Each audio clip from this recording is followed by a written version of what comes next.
verme que primeiro roeu as frias carnes do meu cadáver, dedico como saudosa lembrança estas memórias póstumas.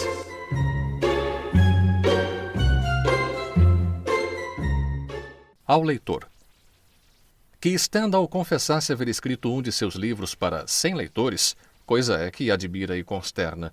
O que não admira nem provavelmente consternará é se este outro livro não tiver os 100 leitores de Stendhal, nem 50, nem 20 e, quando muito, 10.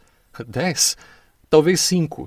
Trata-se, na verdade, de uma obra difusa na qual eu, Brás Cubas, se adotei a forma livre de um Sterne ou de um Xavier de Maistre, não sei se lhe meti algumas rabugens de pessimismo. Pode ser, obra de finado. Escrevia com a pena da galhofa e a tinta da melancolia, e não é difícil antever o que poderá sair desse conúbio. Acresce que a gente grave achará no livro umas aparências de puro romance, ao passo que a gente frívola não achará nele o seu romance usual. Ei-lo aí ficar privado da estima dos graves e do amor dos frívolos, que são as duas colunas máximas da opinião.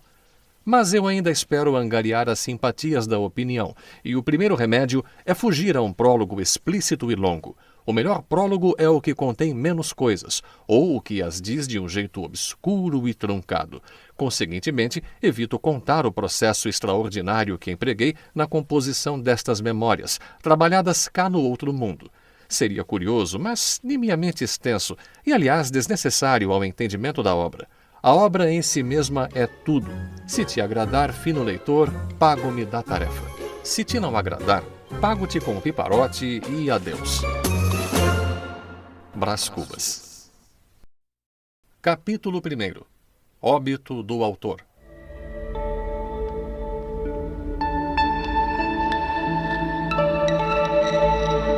Algum tempo hesitei se devia abrir estas memórias pelo princípio ou pelo fim, isto é, se poria em primeiro lugar o meu nascimento ou a minha morte. Suposto o uso vulgar seja começar pelo nascimento, duas considerações me levaram a adotar diferente método. A primeira é que eu não sou propriamente um autor defunto, mas um defunto autor, para quem a campa foi outro berço. A segunda é que o escrito ficaria assim mais galante e mais novo. Moisés, que também contou a sua morte, não a pôs no introito, mas no cabo. Diferença radical entre este livro e o Pentateuco. Dito isto, expirei às 2 da tarde de uma sexta-feira do mês de agosto de 1869, na minha bela chácara de Catumbi. Tinha uns 64 anos, rijos e prósperos, era solteiro, possuía cerca de 300 contos e fui acompanhado ao cemitério por 11 amigos. 11 amigos. Verdade é que não houve cartas nem anúncios. Acresce que chovia.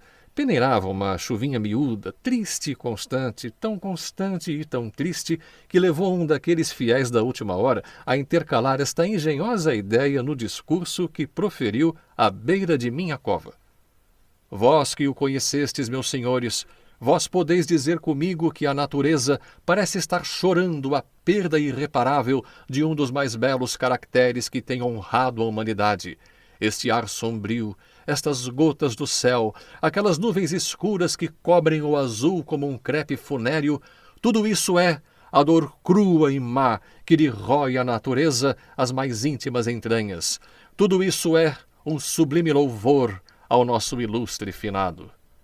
Bom e fiel amigo, não me arrependo das 20 apólices que lhe deixei, e foi assim que cheguei à cláusula dos meus dias. Foi assim que me encaminhei para o Undiscovered Country de Hamlet, sem as ânsias nem as dúvidas do moço príncipe, mas pausado e trôpego como quem se retira tarde do espetáculo.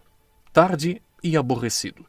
Viram-me ir umas 9 ou 10 pessoas, entre elas 3 senhoras, minha irmã Sabina, casada com o Cotrim, a filha, um lírio do vale, e tenham paciência. Daqui a pouco lhes direi quem era a terceira senhora. Contentem-se de saber que essa anônima, ainda que não parenta, padeceu mais do que as parentas. É verdade, padeceu mais. Não digo que se carpisse, não digo que se deixasse rolar pelo chão, convulsa. Nem o meu óbito era coisa altamente dramática. Um solteirão que expira aos 64 anos não parece que reúna em si todos os elementos de uma tragédia. E dado que sim, o que menos convinha a essa anônima era aparentá-lo. De pé, à cabeceira da cama, com os olhos estúpidos, a boca entreaberta, a triste senhora mal podia crer na minha extinção. Morto, morto, dizia consigo. E a imaginação dela, como as cegonhas que um ilustre viajante viu desfilarem o voo desde o Ilício às ribas africanas, sem embargo das ruínas e dos tempos, a imaginação dessa senhora também voou por sobre os destroços presentes até as ribas de uma África juvenil. Deixá-la ir. Lá iremos mais tarde. Lá iremos quando eu me restituir aos primeiros anos. Agora quero morrer tranquilamente, metodicamente, ouvindo os soluços das damas, as falas baixas dos homens, a chuva que tamborila nas folhas de tinhorão da chácara e o som estrídulo de uma navalha que um amolador está afiando lá fora à porta de um correeiro. Juro-lhes que essa orquestra da morte foi muito menos triste do que podia parecer. De certo ponto em diante chegou a ser deliciosa. A vida estrebuchava-me no peito com os ímpetos de vaga marinha, esvaía-se-me a consciência, eu descia a imobilidade física e moral, e o corpo fazia-se-me planta e pedra e lodo e coisa nenhuma. Morri de uma pneumonia, mas se lhe disser que foi menos a pneumonia do que uma ideia grandiosa e útil à causa da minha morte, é possível que o leitor não me creia, e todavia é verdade. Vou expor-lhe sumariamente o caso. Julgue-o por si mesmo. Capítulo 2. O emplasto. Com efeito, um dia de manhã, estando a passear na chácara, pendurou-se-me uma ideia no trapézio que eu tinha no cérebro. Uma vez pendurada, entrou a bracejar, a pernear, a fazer as mais arrojadas cabriolas de volatim que é possível crer. Eu deixei-me estar a contemplá-la. Súbito, deu um grande salto, estendeu os braços e as pernas até tomar a forma de um X. Decifra-me ou devoro-te. Essa ideia era nada menos que a invenção de um medicamento sublime, um emplastro anti-hipocondríaco, destinado a aliviar a nossa melancólica humanidade. Na petição de privilégio que então redigi, chamei a atenção do governo para esse resultado verdadeiramente cristão. Todavia, não neguei aos amigos as vantagens pecuniárias que deviam resultar da distribuição de um produto de tamanhos e tão profundos efeitos. Agora, porém, que estou cá do outro lado da vida, posso confessar tudo. O que me influiu principalmente foi o gosto de ver impressas nos jornais, mostradores, folhetos, esquinas e, enfim, nas caixinhas do remédio, estas 3 palavras: emplasto Brás Cubas. Para que negá-lo?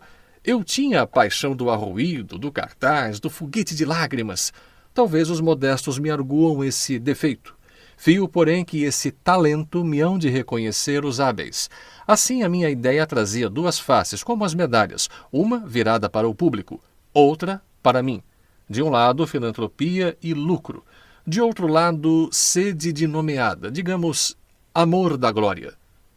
Um tio meu, cônego de prebenda inteira, costumava dizer que o amor da glória temporal era a perdição das almas, que só devem cobiçar a glória eterna.